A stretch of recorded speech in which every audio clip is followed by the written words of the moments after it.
This is ClueCon Weekly, the official FreeSWITCH web show produced and broadcasted directly from FreeSWITCH. ClueCon Weekly features live updates from the FreeSWITCH developers and presentations from various pioneers of communications technology. ClueCon Weekly is brought to you by FreeSWITCH Solutions, the official consulting firm of the FreeSWITCH open source project. Get help from the experts. Visit freeswitch.com. ClueCon, the premier technology conference for telecom, WebRTC, IoT, and all things maker. ClueCon is held every year in Chicago, Illinois, and offers an all-day hackathon and 4 days of technology-rich presentations from developers around the world. Learn more at ClueCon.com or call 877-748-CLUE. All right, guys, welcome to ClueCon Weekly. Starting off here in 2017. Today's January the 4th. And we'll have Brian West joining us here today. He's going to be talking about Dialplans from scratch, so you guys stand by for that. We'll be doing that here in a few minutes. Miss King is out today, so she won't be joining us with the Week in Review. She's a bit under the weather, so you guys send the good vibes out for that, and she'll get better soon, and she'll be back here next week with us. Thank you. Anyway, so Brian, how are you doing today, sir? Unmute. Unmute. Self if I unmute. I'm doing pretty good. I'm just ready for this new year to get some things finished that we've all been working on for such a long time, and hopefully get 1.8 out the door sometime first quarter. And it's just been a lot of work, but some of it's been fun, some of it not so fun. But that's the joy of open source. Yes, I know how that is. So you learn something sometimes, even when it's something that's you didn't know. It's great to have a challenge, I guess, is what I'm trying to say. Yeah, I mean, well, we've always got things going on, and and since you mentioned 1.8, now's a good time to mention for everybody out there that's wanting to see what's coming down the pipe and testing that stuff. Brian and myself, we've got now. We'd worked on at the end of last year getting. Packages. We've had packages for a while for Debian, but now there's packages for, per commit for, Debian and CentOS and other stuff. So you guys go to Confluence and check that out. You can get the latest builds off the master branch. And if you're still running 1.6, you can get the latest builds in package version. Check Confluence for the documentation on that and what you need to set up in your Yum repos or your, app sources. So you can get those and you can start testing those. And, that lets Brian and the rest of the team, Tony, Mike, everybody know, where we're doing good at, if there's any bugs that need to be addressed, that kind of thing. So you got to check those out, test those out, and you can also start seeing some of the new features and stuff like that that'll be creeping into 1.8 over the next, quarter and everything. So you guys keep an eye out for that and test some more. And let us know how things are going in that arena. Also, we've got some guests coming up over the next couple of weeks, so keep an eye out for that. We'll, let you guys know who those are here a little bit later today. So, Brian, I understand, we get a lot of questions about the dial plan and stuff, so you're going to be telling us a little bit about dial planning and how all that stuff works today? Yeah, a dial plan from scratch is basically what I'm looking to do today. There's a lot of information out there on some of the vanilla configs and what we ship and how they fit together, but there's no real clear picture of what some of the things mean and how they interact. And I kind of wanted to do a from scratch, simplified example of how these things fit together and contexts and extensions and conditions and how they can all work together or sometimes work against each other, depending on how you want to configure them. So what I have done here is, let me put myself on the floor. And what I've got here is I've got two dial plans. We have, in our vanilla config, we have, default and public contexts. Those are arbitrary names. We could call them whatever we want. And I've just called the files this so I can kind of match what you guys are used to seeing. There's absolutely nothing here. All right, so we're going to open up this public one, and we're going to build out this context from scratch. So this is going to have a context tag, name equals public. I can type today. And we're going to then type our close tag so we don't forget to do it. All right, so we've got that done. Now, we've got a place, this is like a container now that you can put extensions in. This will allow you to define, what happens when a call hunts within this dial plan context, okay? Which in our vanilla configs, anything hitting port 5080 from the outside would traverse this particular context with the config set up like that. So we're going to do an extension here, and we're going to call it testing. And these are arbitrary. You can name them something. This is more for your so you have something to look at and know what you were doing. And we're going to do our close tag for that, all right? And that space, that really doesn't matter. It's not that picky about the formatting. So we got our extension tag. So now, after you have extensions, you got to have conditions. Now, what kind of things are we going to condition on in this particular extension? Now, I did an example yesterday because I have a development box that I do a lot of work on, and I have it wide open to the world for obvious reasons. It's a test system, but I was trying to debug something, and the various scanners and people trying to hit your system were kind of getting in my way. So we're going to rename this. I'm going to show you what I did to help combat this. So I did a condition, and what I did is I used our function variables that we have to expand this out. So what I did here is I created an ACL, which I covered ACLs in one of my previous talks. So you can look that one up. We'll try to link it in the description below where I go over the ACLs. Now, there's a fun thing about the API calls in FreeSWITCH. And a lot of people don't realize this. For example, there's an API call for doing an ACL. Like you want to check an ACL on the fly. Now, what I can do is I can say ACL. Now, what I've got now, I'm executing this API inline in the dial plan, right? And now I know I have the network adder available. So I'm going to ACL the network adder against an ACL list called LAN. All right. So what's going to happen if this is not, if the person in this list hits your system, it's going to return false. So I just put false right here. So now what this is going to do is allow you to execute actions if an outside call hits this particular dial plan. Now, one of my favorite actions to hit is I like to log first what's going on. So we're going to do a log line, action application log data crit so that it shows up. Bye-bye, Mr. Scanner Man. And I log the network adder and the user agent, which, this is kind of a twist on using Failoban, but without, having to set up all that infrastructure. So I take it to the next item, and now I want to do something to this particular person calling.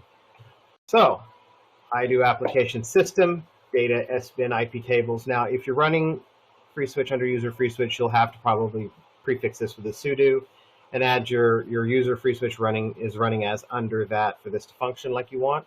But that's neither here nor there. So now what I've done is I've just nuked them. They're not going to be able to talk to me no more. And I'm going to hang up just to clear the call out of FreeSWITCH. And so now that particular extension will take anybody that is not in the LAN ACL and put them in your IP tables rules. Kind of handy. It's very simple, to the point. Now, we'll do one in here that is, we'll route one in here that's routing on a number, or right here. Let's do this. Name equals routing. Most of the time, I don't do these right by hand, but we're doing them today. And we'll close that tag. We're going to have a condition. Field equals, let's say, destination number.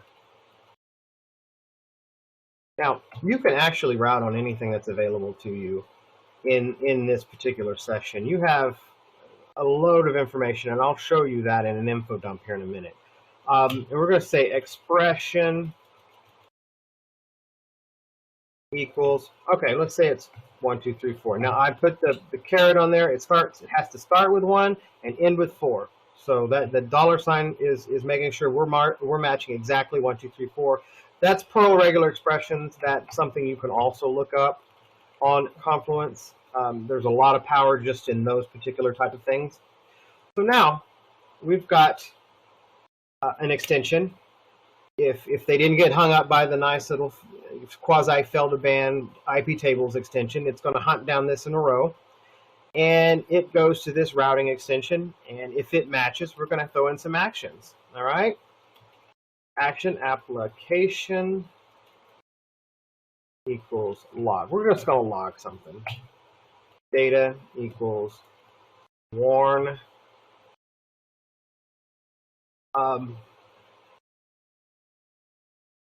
Dollars.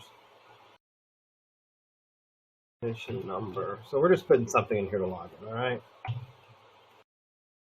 And now these are self-closing tags. There are times where the application and data tags will be used and you'll have C data, and I'll show you one of those as well after this. It's when you have to put XML in the actions. It helps you encapsulate it so it's functional. So now we've got that. Now we're going to log, hey, we've matched 1, 2, 3, 4. Now we're going to go action application equals bridge. Data equals Sofia / external, which is a profile. We're making an outbound call here. /SIP : 1 2, let's say 3500. I could type at. We're just going to do this, okay? We're going to send it to that URL. And we're going to close that tag. All right? Now, we're going to... A picture application. Yeah, I saw that as I was switching back. And I got a question about the field also. Yes, what's the question? On condition field, you've got destination number wrapped in the $ curly braces there. Isn't there a handful of fields like destination number you can just specify? You don't have to expand. All the ones on the caller profile. I just to prevent confusion, it works either way, and that way you're not confused as to which ones you can or cannot. I tend to go with it, just do them all, because it behaves the same, and then you don't have to ask one or the other, and it'll just work. So I do have my wonderful Bria client configured and registered to this system. Let me get it down here where I can actually see it. So now what we're going to do, we're going to reload XML. Just again, make sure I got it in there. Now I'm going to dial 1, 2, 3, 4. We do an audio call. Uh-oh, we must have a typo. Let's see what we got here. All right.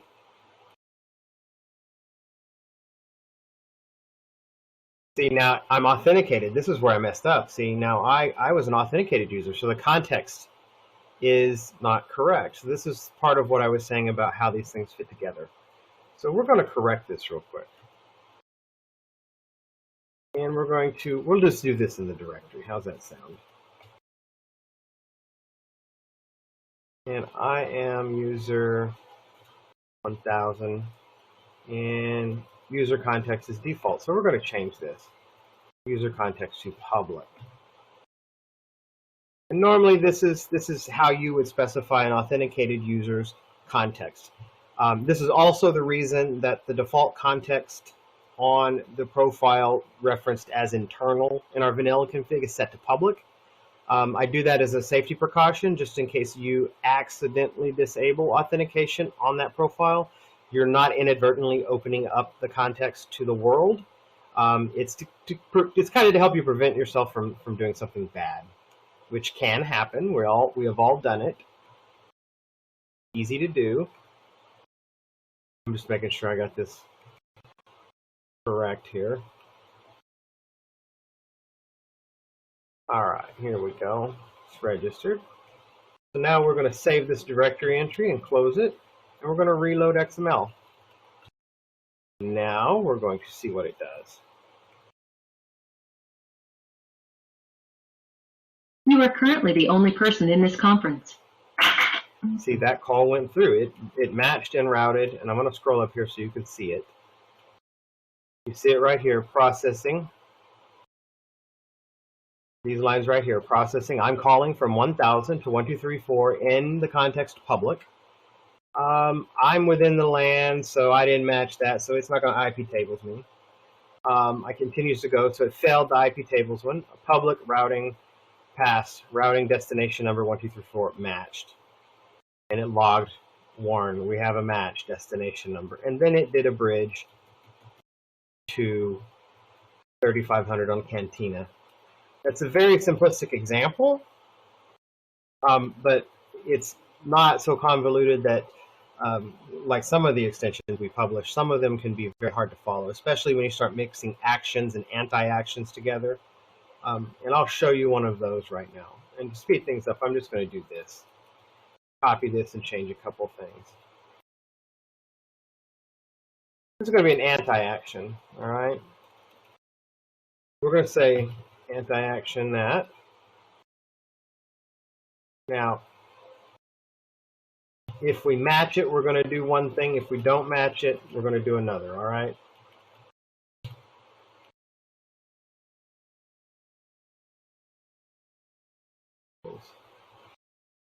Log data equals crit.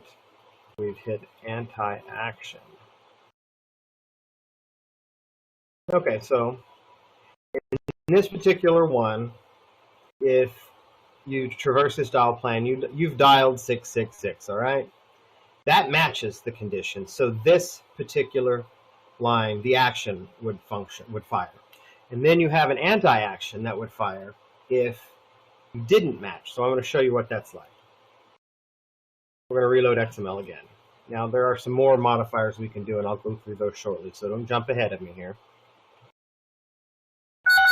So we dial it, and it's going to give me that because I didn't do anything really with the call. We're going to go up here and see what we did. You notice right here, action log, we've matched destination number, which was the action we wanted to run. All right, we dialed the correct number. Now we're going to do one where we dial just random digits. And we're going to hit it. I'm going to hang that one up, and I'm going to scroll up. And you see now, cell action 856 didn't match 666. So it ran the anti-action. See here, crit, we've hit anti-action. So this allows you to do some branching. And allows you can also, once that is stacked up there, you can choose to continue on failure, break equals true. There's some modifiers here we can do, and I'll get one of those in here now.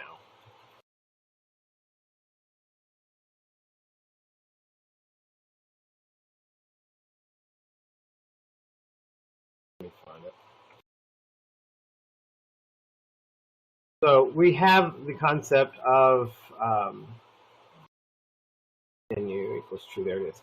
We have the concept of being able to continue. So like if you wanted the anti-action just to be there to let you know it didn't match and not actually do anything, you could come in here and say, on this particular extension, you could say, mispaste, you could say continue equals true. All right. That means it would continue to hunt in the dial plan. If it carried past this and continued to match items, it would keep stacking up things that match. So you can completely traverse the dial plan, get everything that matches. If you look in our vanilla config, we have this tagged as the global extension.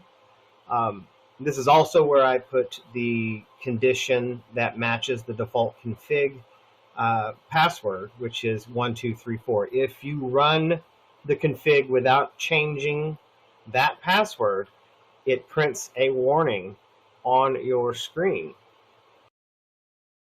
that will let you know that you need to change the password, and it waits for 10 seconds. So people ask me, why does it wait 10 seconds? Well, you didn't change your password, and that's just a precaution. And that particular aspect of that will change in the 1.8 configs, and I'm working on those still right now. So we're going to, let me correct that. We got that. Let's see here. We want to. Hey, speaking of continue on tree, Brian, can I ask you a question real quick? Yes. And what you're doing right there. So now, what happens with the way that we have it set right now? If I just dial 1 2 3 4, am I going to get that anti-action line down there? No, you won't. It'll stop routing at 1 2 3 4. So it's going to hit the first match Mm-hmm. and then stop No. at that point, unless you have, I'm presuming, something else set. Continue equals true is the one that you'll want, and I think you will also want break equals never. Yeah, you'll want break equals never on the condition as well. So you notice I put break equals never Mm-hmm. right here, and continue on equals true. So this is going to continue. It's not going to break if any of these conditions fire, and will continue down here. You can also do something like this. I could come in here and do condition, and this is just an example I'm going to show you. I'm going to copy and paste this to kind of speed this up. We're stacking a condition inside of an extension. And this is an example of how I do the variable default password, which is set in vars.xml. It's set as 1 2 3 4. And then I say, I put a bunch of log lines in there saying, warning, warning, you need to change the default password. Like this, and boom, it'll log every time something traverses that, and it matches that particular aspect of it. It'll warn you, hey, you need to go take care of this. So this allows you to do some checks, like certain things you want to do, like if you need to write down the last person that called and who they're calling, so you can implement a call return routine. So you would do some aspect of a global extension that execute that every call would traverse, and you would either use like the hash or some of the hashing routines or DB routines we have to get or put values for you to react to. For example, we have a return redial option here. Let me find where we actually input that so that we can write that down. So we do a call return. It's just an example. And then I can stack that one like right here.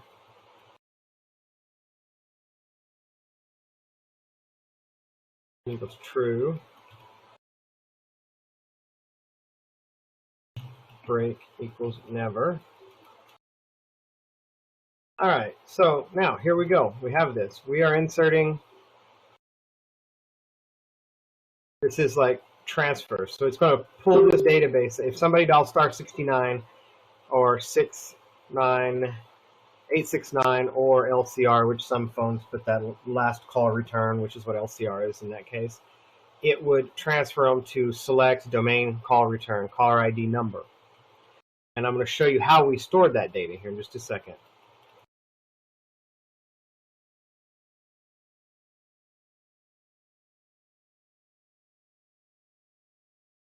We did this somewhere else in the config. We did something like, and I'm going to comment this out so it's not too confusing. Somewhere else in the dial plan, we did this line, which was an insert domain call return dialed extension caller ID. All right. And this just allows you to write things down to act on at a later date. And that's just a simple example there. So does anybody else have any questions right now? All right, so we discussed some things about contexts. So we're gonna save this, and we're gonna go open our default context. Like I said, these names are arbitrary. You can call them what you want to call them within your configuration.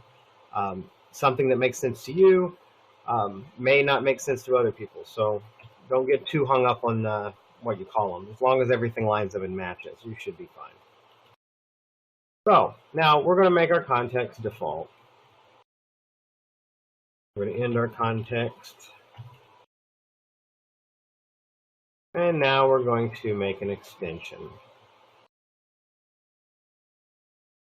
And we're going to say log, log, data equals crit,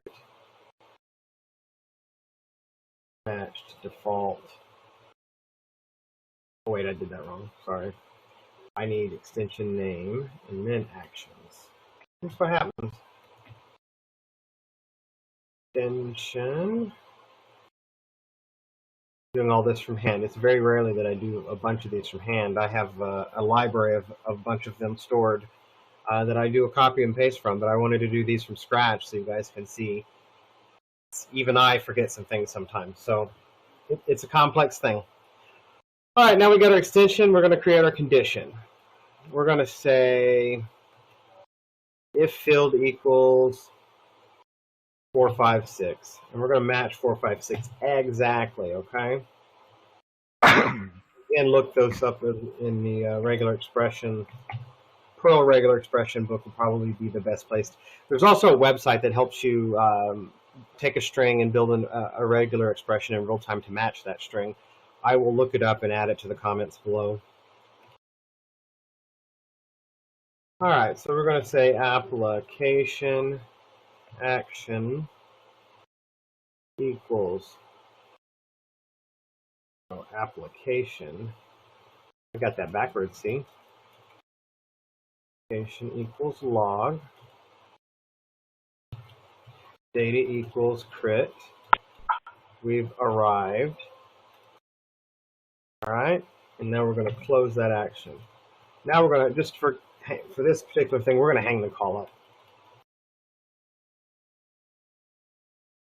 Just because we can. All right. Now we've created this extension name log in the default context in this particular instance. Okay, now we're going to go back over here to this one right here where we did routing. Now I want to show you something. We're going to modify this. We're going to say transfer.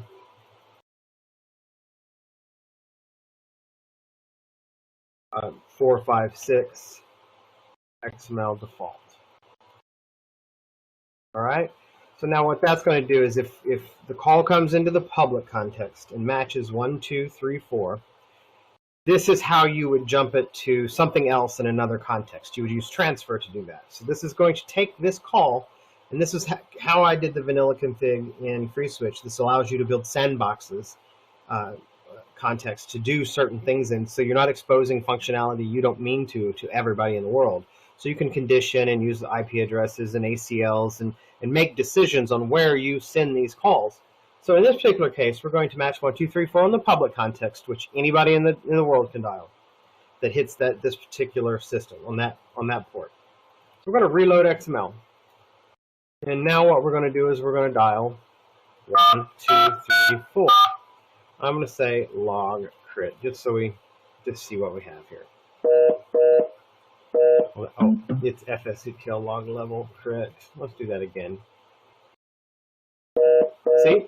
Now you see it went into the public context, and we'll scroll up on the one that I didn't do the right here. You see it comes in 1000 is routing to 1, 2, 3, 4. It matched it. And then we did the transfer to 456 XML default, and off it goes.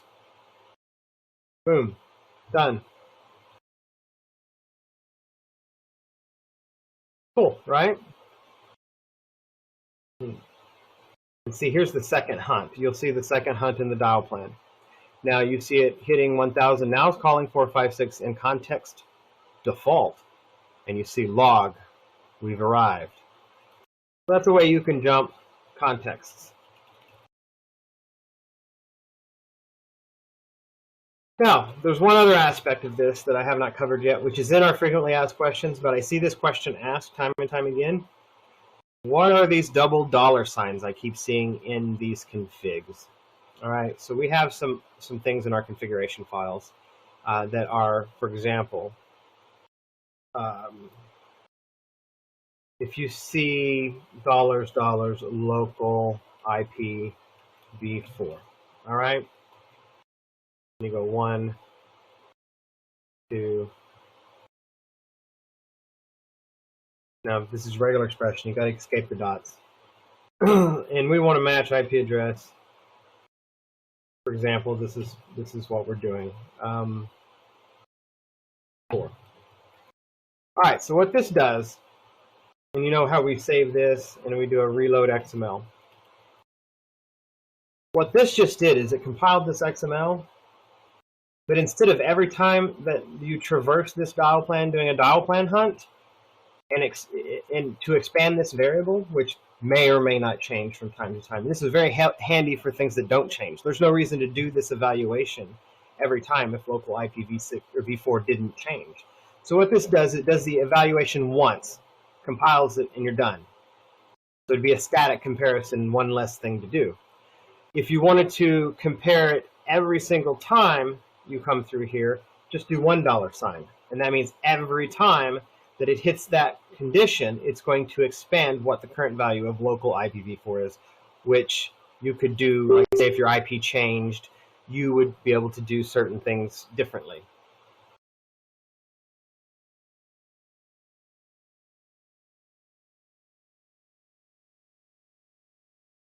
Let's see here.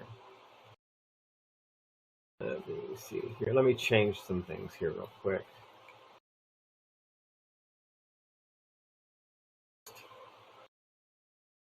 Background. Let's change our. Is that easier to read now? Probably easier to. Yeah. Darker color. Yeah, it makes it. Does it make the text pop out a little bit better for everybody to see? Let me. Needs a little bit better contrast. Yeah, let me see what I can do here.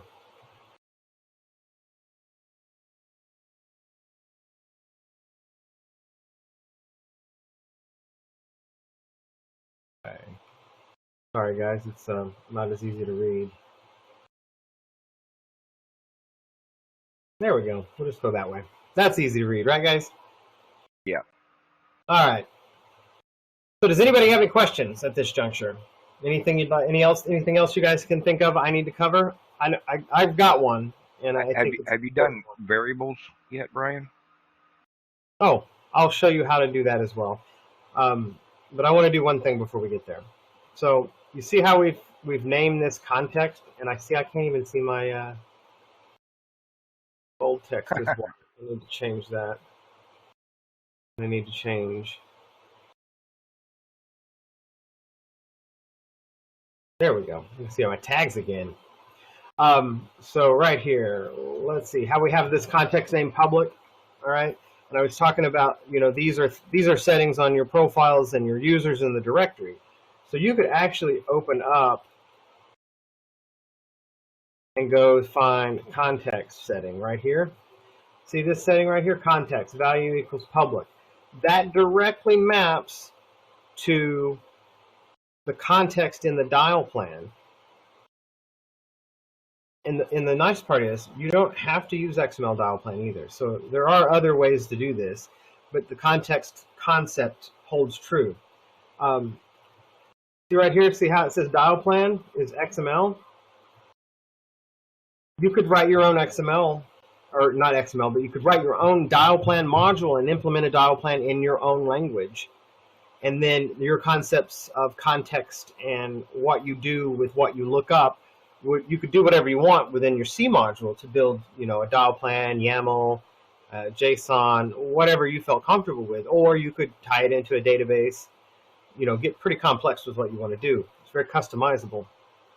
So again, the way we set it up is not the only way to use it, and try to think outside the box when you approach some of these things, because even I forget some of these settings. Some of it's not documented, or the documentation is incorrect and we need to update it. If you guys find any documentation that's incorrect, or you have questions about documentation, don't hesitate to join the FreeSWITCH docs list. It's at lists.freeswitch.org. If you find something that doesn't make sense, point it out. We'll look at it and help you guys. That's because we're still working on correcting a lot of things. I found out most of the facts documentation on our wiki is not complete, and some of it's just wrong. So we will have that corrected as well soon. So, for example, we've got, and now we're going to go back to, we're going to go find where are we at here? Verto. Verto has something very similar. It has the context Actually, we do the ones on the, we do the context and stuff on the users on those. Let me show you where that's at. For example, we're user 1000. This variable user context is what translates in. So if I authenticate to FreeSWITCH and this variable is returned on the user, that's the variable that particular user will get put into. So you can take a user that, say, if this is backed by an XML database, and you have a user that hasn't paid their bill, you could toggle it to a like a suspended context here. And then anything they dial would say, "We're sorry, your account's suspended. Press 1 to connect to the the next operator to pay your bill." So those are the kinds of things that you can jump in the way and reroute traffic. And that's kind of a complex one, but it's a simple way of doing it. The XML dial plan wasn't meant to do very complex logic. Now, you can do some very complex things in the dial plan. If you look on our wiki, there are some samples of that. But in doing so, you might lose track of what you actually intend to do. This XML dial plan takes you only so far. Once you start doing some more complex things, then it's probably worth it to take a look at JavaScript, outbound event socket, Lua. Lua is one of my favorites. Those are all things that would help you do more logic, more efficiently, and easier to follow code than trying to do some of these things in XML. And as Ken was talking about variables a while ago, now I'll show you something here that we didn't cover. We're going to go back to this public context. And we're going to take this anti-action one, and we're going to change what it does. Like I said, you can route on any bit of information in the session. SIP packet, anything you want. I'll show you how granular you can get here in just a second. All right. We're going to reload XML. If I could type it today, and then we're going to place a call. That number.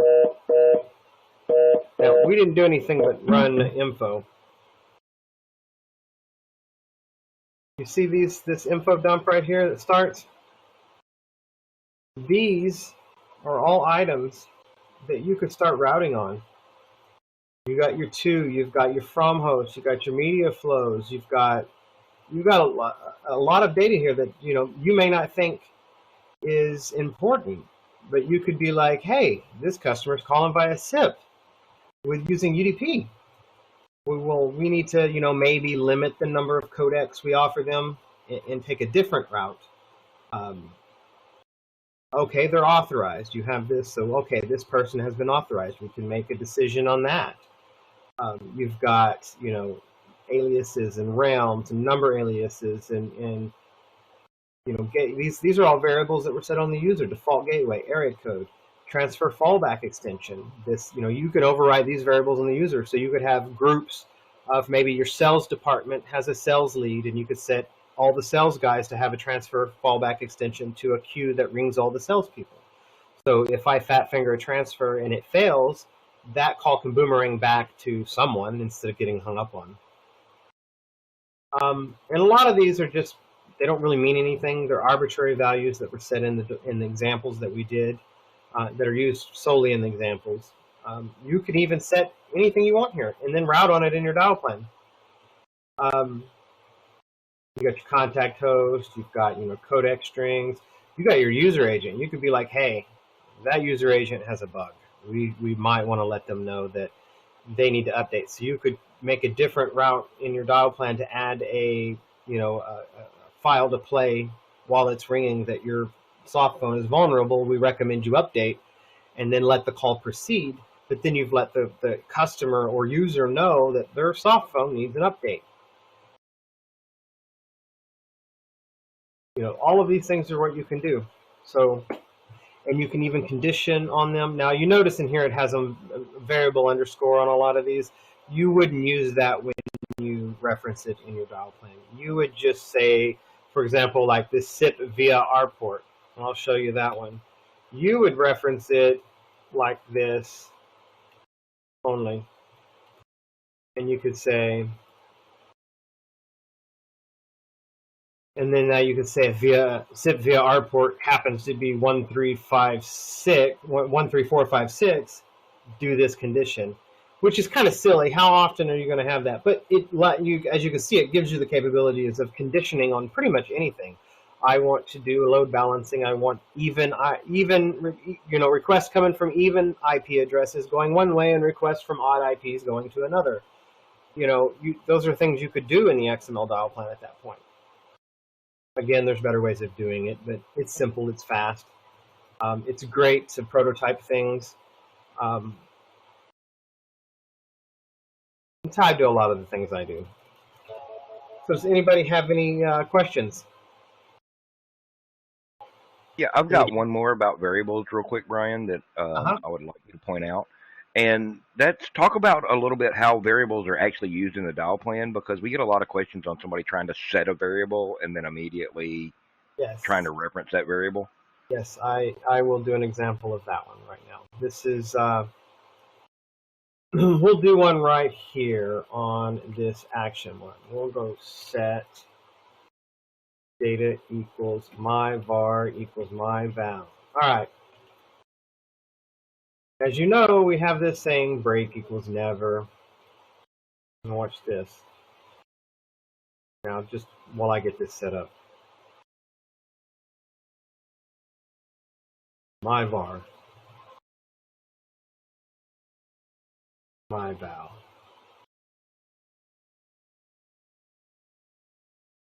Crit, roots, log. All right, so this is a common one.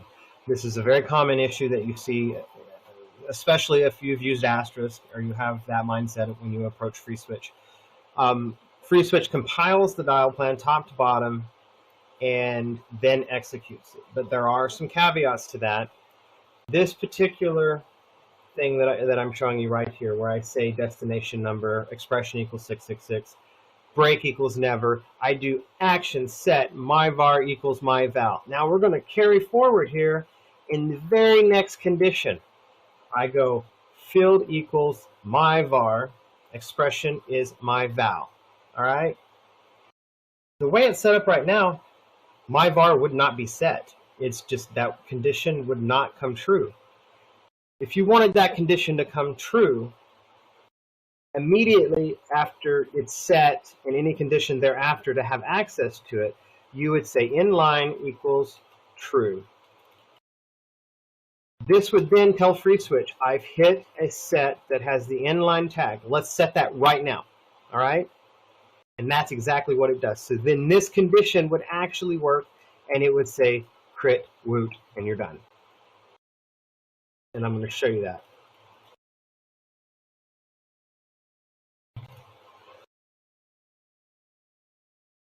And then I'm going to say if that's ETL log level, crit. And we're going to call C. Now, if I were to take this, I'm going to do an anti-action. This is an example of anti-action here.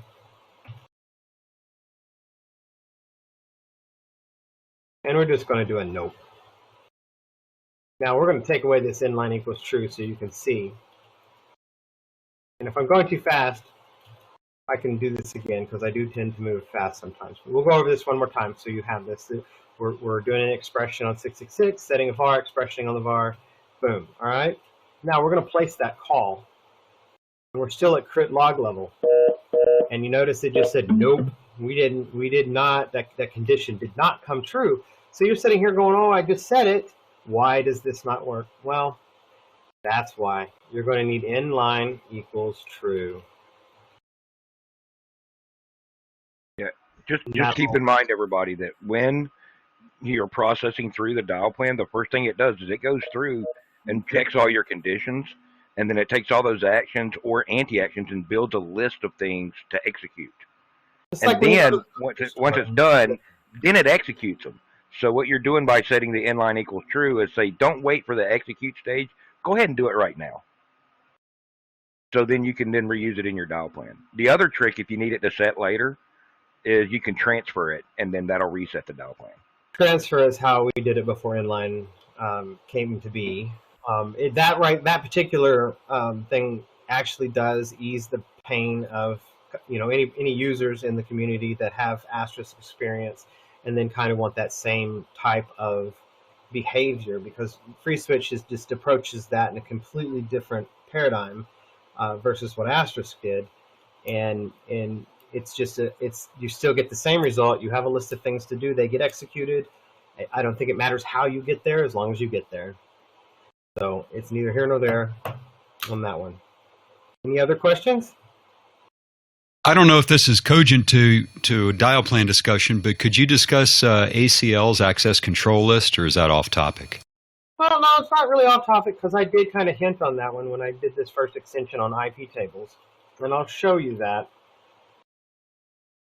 And I did cover ACLs in the XML curl one as well. This right here is one I created for that IP tables rule, so I could stop the annoying scanners that were hitting my box while I was trying to decode something.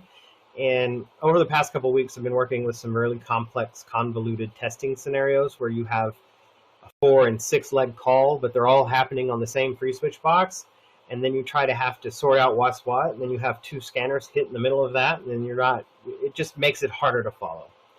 So I made this extension that only allowed, RFC 1918 in my local network, so that anything outside of that would get instantly put in the IP tables and dropped.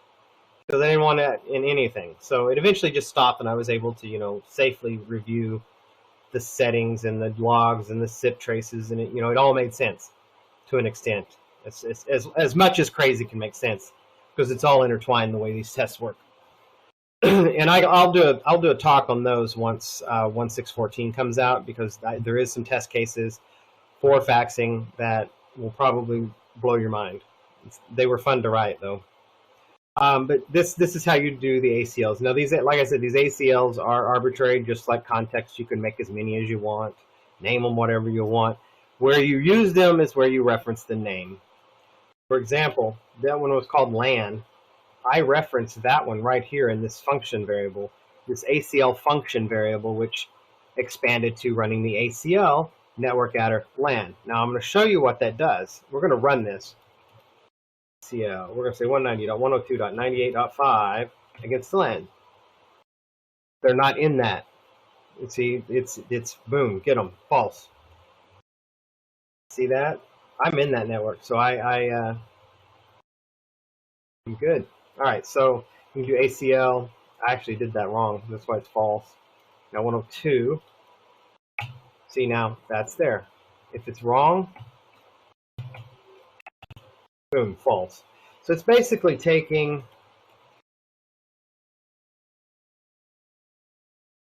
190.102.98.5 LAN.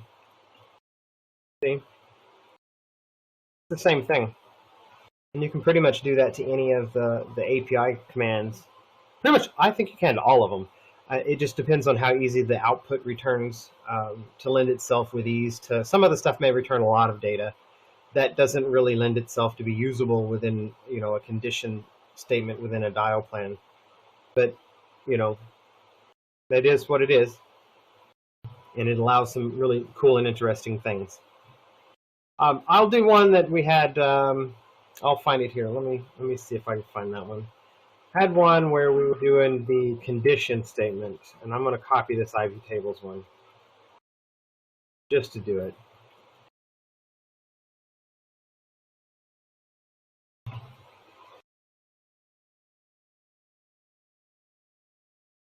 For example, if I wanted to do a condition where this particular variable was not set, all right, I would say if that particular variable wasn't set, I would want to say use dollars other var or dollars my var, which is kind of backwards in logic, but that's just how my brain works. So you could condition on this. If my var is empty, use other var. Otherwise, use my var. And if it equals false, then you can, if it's an or, it's a ternary operator.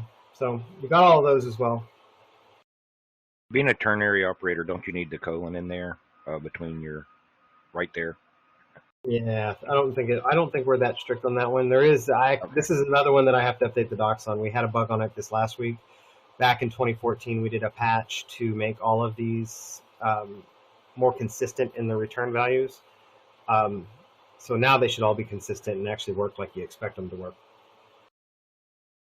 And we actually have a test suite that runs against them all as well. So we'll know if they get messed up in the future. Yeah, just keep in mind, guys, when Brian's doing this, a lot of times he'll do things, and we'll ask questions like, "Can you really do that?" And he'll be like, "Yeah, you can do that. Here, check it out." And it's like, "Oh wow, I didn't even know that shortcut." And I've been using FreeSWITCH for over a decade now, so there's a lot of cool stuff. There's a lot of cool stuff in there, and which leads me to a question, Brian, from HipChat. One of the guys watching via YouTube or Facebook asked, can he wants to know about performance difference. Using something like Lua to do the dial plan or XML curl stuff like that. Can you kind of talk about that just briefly, real quick? Well, I can tell you this. There's certain elements of how scalable this is, in the sense that if you loaded 4 million lines of XML dial plan into FreeSWITCH, that's not going to probably work well for you. In fact, I've done some of those tests. It's not designed, and it was never intended to work with large config sets like that. Once you hit a certain point, you should move to using XML curl and return the dial plan that is being asked for, or the element of the configuration that's being asked for. I did a talk on this one as well, and you can find it on our YouTube channel. But there's simple examples of how that works. Now, I see in the wild where people are doing XML curl, but they're returning, a large XML document, and in doing so, they're still making FreeSWITCH do a hunt through all of those conditions within that XML they returned, when in reality, all they had to return was the one extension with no condition or expression, with all the actions that needed to be performed. There's no, in that particular case, there's no reason to do anti-actions or any of those other things.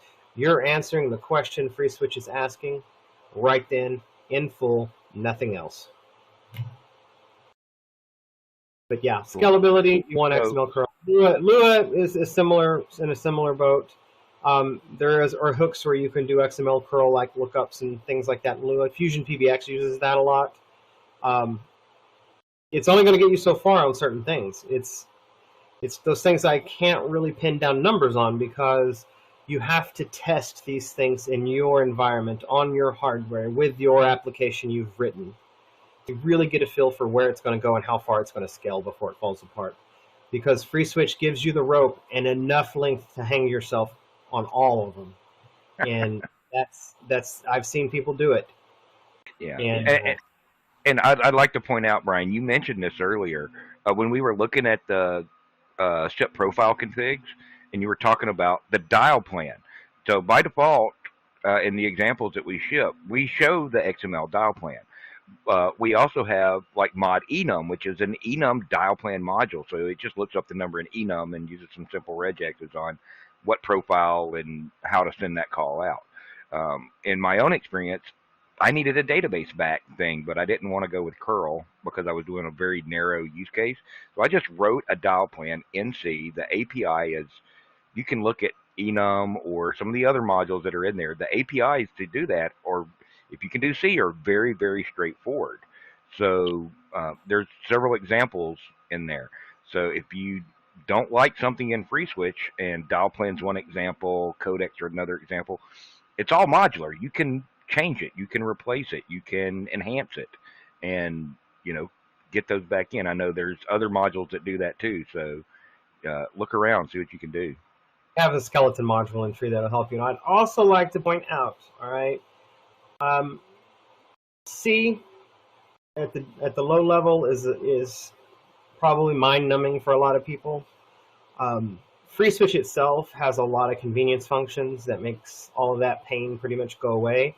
So it doesn't really take a lot of effort to build something in C using some of the stuff in libFreeSWITCH, which is how we do it right now. If it's a complex operation that we've had to do, we'll make a function to make it where you can't mess it up, and it'll help you learn. And this is kind of how I got started in C, is necessity. I had to, and then I wrote the CDR ODBC module for Asterisk back in the day. And that was the first thing I ever wrote in C. And I didn't know C when I started. I just sat down and said, I'm just going to learn C, and started looking at how other things did it, and just started putting code in. And segfault after segfault later, I had something that worked. And it's you learn from it. You learn what's right, what's wrong. And, if you don't know something, that's not a problem. Don't be afraid to ask us. We'll tell you. And that's any other questions, Ken? I am looking here. I don't think so right now, but we'll get a link. Bo asked about the ACLs a bit more. We'll get a link for that down in the comments because Brian covered that in depth several weeks ago. We'll get that in there. Let me look at the calendar here also and get some last words in here, Brian, while I look at the calendar because I need to see who's coming next week. If you guys are going to go to ClueCon, we do have the early registration open right now. You get a good price on it the earlier you register.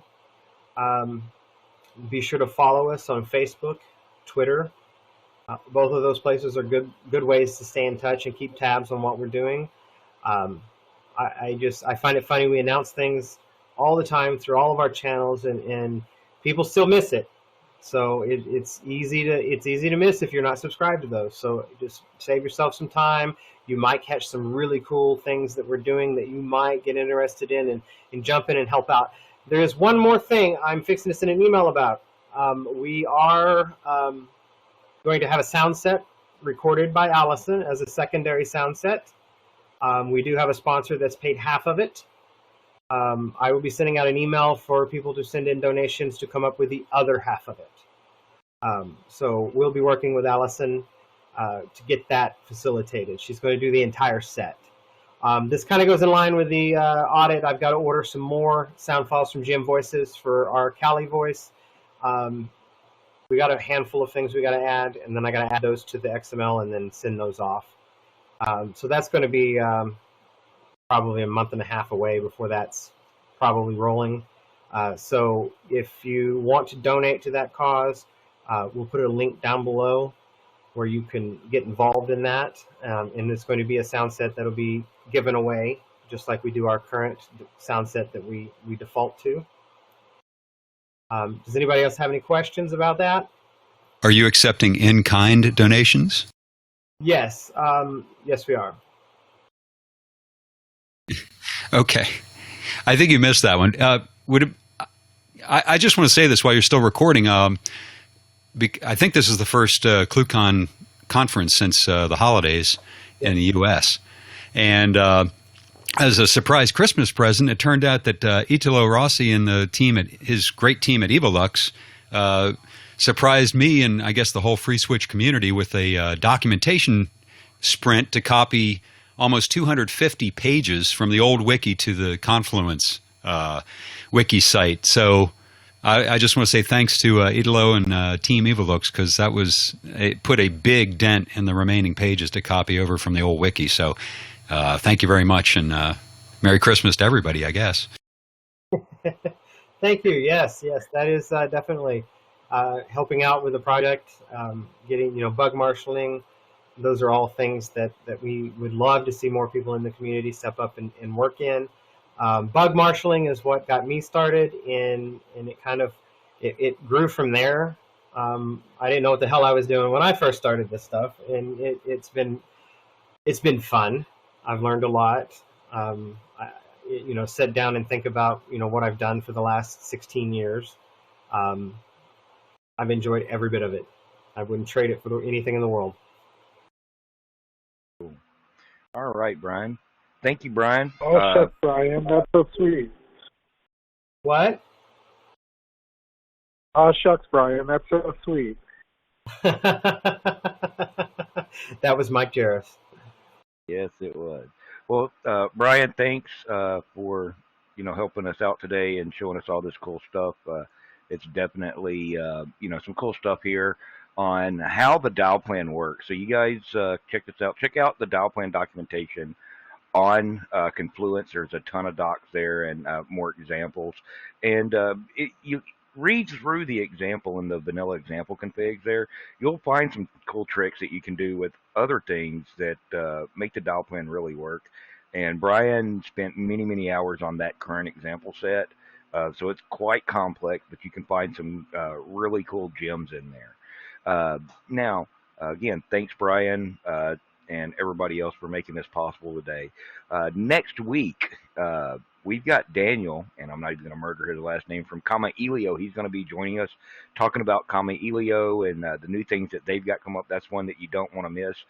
If you're not familiar with Kama Elio, it is a open source SIP proxy. It does not replace FreeSWITCH, but you find Kama Elio deployed quite often with FreeSWITCH. So you guys come on in, check that out. That'll be noon Central Time on January the 11th, right here on ClueCon Weekly. So you guys come in and join us for that. Don't forget, Friday is the Friday Free-for-All. You can call in and hang out with the FreeSWITCH team, ask questions, that sort of thing. It's while we test and do some more stuff there. And then on Tuesdays, we're going to be doing the bug hunt a little bit earlier than normal. At noon Central Time. That'll be 11 a.m. Eastern. 1 p.m. Eastern and 10 a.m. Pacific. And it'll also make it a bit earlier in the day for you guys over in Europe and some of the other time zones. So you guys come in, the bug hunt, that's where we go over bugs and, try to address some of those issues and get those wiped off the bug tracker and get those things fixed. It also gives us an opportunity, yet another opportunity to test the latest code. We run the latest code right here on the conference bridge. So you guys come in, help us out with that, join the team, and don't forget, like us on Facebook, follow us on Twitter, FreeSWITCH and ClueCon on both of those, and subscribe to the YouTube channel. If you're watching on YouTube, there's the button right below the video, and you'll get the updates on as we post these new videos. So you guys come back and join us next week, and we'll see you guys then. Thanks, and have a good week. You've been watching ClueCon Weekly. Tune in every Wednesday at 1 p.m. Eastern Time, or visit us online. Please follow the FreeSWITCH team on Twitter and Facebook by visiting our site at freeswitch.org.